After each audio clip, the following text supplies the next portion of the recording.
Welcome. Welcome to Massive Beer Mail Unboxing. My name is Matt. We do beer stuff here. Unboxings. Haven't been doing a ton of them as of late, life gets busy and, cut back on the channel for a bit, so I don't get as many beer mails. But I actually have a decent amount of them incoming at the moment, and this is the first of a few. Actually from Jeremiah from Hop Butcher for the World. If you watch BeerTube, you're very familiar with Hop Butcher. They send beers to quite a few beer tubers. And I've been getting beer mails from them for several years. And but it's been a minute. Usually it was pretty steady stuff. Not complaining, but it's been almost a year since we've received one. Jeremiah kind of tipped his hat and it's like, hey man, we can send off some beers, specifically one specific one we're gonna be looking for. There's more than one beer in here, I can tell by the weight. So yeah, we're gonna do an unboxing. And then, yeah, we'll see what goes from there. So there you go. Little Hop Butcher for the World. Take a little sippy poo. Get myself primed and ready to go. Let's see what we got going on here. Yeah. It is fall. Like, no shit, Sherlock. We're November 1st, but man, Halloween was awesome. Hung out with a kid, did a bunch of Halloweenins, a bunch of trick-or-treatins. And I am totally 1,000,000,000% into, oh yes, see, this is what I'm talking about. I want to make sure that gets represented here because I'm very, very curious. Because I got a long story with what's going on with this box as far as beer goes. So we'll see what's what. Okay. We're going to run through these as fast as we can. There's a couple multiples in here, so I'm not going to pull those out. Oh, I forgot how the boxes work. Anyway, I'm making a mess of this. Let's just dive into it. First things first, we got some of their grid up in a piece. You get to see a bunch of Hop Butcher reviews. It's been a while since I posted some. Last box they sent, I did a couple of reviews, didn't do a crazy amount. Extremely busy, but I'm excited to dive back in. So grid, been forever since I've reviewed that. We have, okay, Follett. This is their 5% Italian style pills. I crushed the crap out of that beer last time they sent it off. Super excited to give that. Herbs and Orto. This is kind of one of their ultra classics for me. Probably one of my favorite beers they make. I really dig on it, and it's just a Strata Mosaic Hop Double India Pale Ale. Hazy boy status. What else we got going on here? This looks like, oh no, it's Poppy Seed Bun. I have not had this beer. This is a Rawaka hopped American Pale Ale. You know me. I love me some Hop Butcher low ABV GMs. That is where my love of them definitely cultivated. We got multiples of this, but it's the beer that we're going to be talking about. Minted.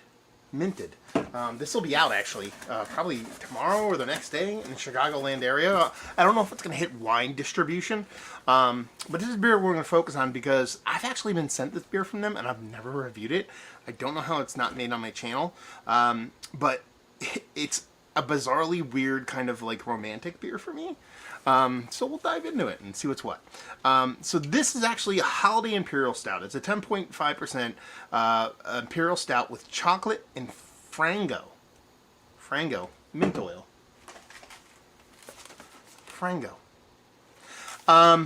This is Chicago-based, and they are actual like little mint candies, and I couldn't help myself. I'm gonna actually open the package while I'm here. I couldn't help myself. I did a little research. Imagine me doing research for something to look into this because mint chocolate is like a super thing in my family, and I did not know this. Oh, I can smell it. Look at that, man. That's what I'm talking about. Oh man, I can't wait to dive into that. We're probably going to eat one of those when we review it, or at least wait till afterwards. I think candies a lot of times can overpower a beer. Anyway, so like some people like really get down on like mint and chocolate, and some people hate it. You know what I mean? Some people, my wife, I don't think she's a big fan of. She doesn't like chocolate chip mint ice cream, all that kind of stuff. Me growing up, we always had mint candies in the house. So I didn't know this, but I guess like Chicago's kind of like the land of mint candy. Kind of makes sense. There's Frango, there was another one, and there's Andes, which That's what I grew up on. That's what we had here on the East Coast. And it was my mom's thing. She always had them available. Very, very much Christmas time. They were already always available, kind of sitting out and about, and just kind of chomp on them. So it's kind of like a weird kind of flavor combination that not only I enjoy, but also kind of fires a bunch of synapses in my brain and brings me back to my childhood. And I just dug it, like deep dove into the history of like mint chocolate and stuff like that in Chicago, and it's pretty deep, man. Like there was like 3 places. They all had this weird kind of connection with like restaurants and department stores. Frango was actually invented in Seattle, but it's pretty much like it's Seattle and Chicago based at the same time. And just like the Andes version of the world, it's been bought and sold. You know what I mean? Different places have taken it over and produced it over time. But it's always stayed kind of semi-small. Frango has, or at least I would say mom and poppy, not small because they're available, in 3/4 of the country as far as I can see. Andy's ended up being sold to like Kraft Foods. Now they're owned by the people who own Tootsie Roll and all that stuff. So they're a very, very big company. But Frango's kind of bipped and bopped around and been some kind of production of, what is it, Marshall's Fields Candy or Marshall's a department store, I think it was. I have the website up here.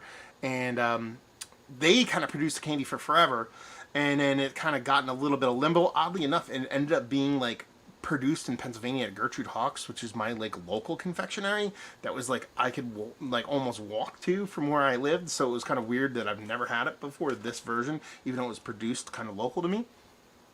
And then now I guess it's being brought back. A popcorn company. What's the name of the company? Garrett. No. I can't find it. Is it Garrett's? Yeah, Garrett's Popcorn, I believe. Anyway, doesn't make for a fun unboxing. They brought it back, and they're kind of bringing it back on not in the big time, but I'm just trying to bring it back because I guess it's like a Chicago institution, which kind of makes sense. Being that Hop Butcher has put this in the beer, I believe this is their 3rd year throwing this beer down. So I'm super pumped to try it. You know what I mean? It's just because one, I dig on me some Hop Butchers. I think their stout game is surprisingly creepily cool. Like most people think Hop Butcher, they think hazies, but I think their stout game is quite fantastic. And just to see this kind of flavor combination that I not only hold dear to my heart, but also very much rings true for the holiday season. It's kind of ticking all the boxes of the things that I want, love, and enjoy. Anyway, so yeah. We are at the 1st of November. I'm already leaning heavily into Thanksgiving and the Christmas time, and this is going to be a fun ride down because I just anticipate a little bit of kind of like, muscle memory comes the holidays past with the mint candies being a big thing in my family. So super excited to get this world. So there you go. Little unboxing in the books. Thank you very much, Jeremiah, for sending all these off. Gonna look to dive into these. I'm actually gonna review this sucker tonight. Probably post a review tomorrow. Try to get this out so people can watch it. Like I said, they're going to release this with tomorrow. I think it's a 2nd or 3rd it's going to hit, I'd assume, the Chicago landish area. And if we can get a little bit of info to see if it might dip out into a little bit further than just Chicago. I didn't even look at the bag they sent. It's just a Frango bag, man. Look at this. I love me some totes. Living in New Jersey. Oh, wait a minute. Living in New Jersey because I missed this. Living in New Jersey, we can't use reusable plastic bags, so totes are a big deal for this. Enjoy this delicious stout and Frango chocolate, and please tag us in any of your posts. Hop Butcher for the World and Frango chocolate. It's nice paper too. Someone runs a printing company now. I dig on it. So there you go. Unboxing in the books. Hopefully all enjoyed. Hopefully you enjoy me reviewing all these suckers. More specifically this one, like I said, stay tuned. You can check it out tomorrow at some time. Hopefully you're enjoying a little Hop Butcher for the World or a little bit of Frango. Hope we'll see you next time. Cheers, y'all.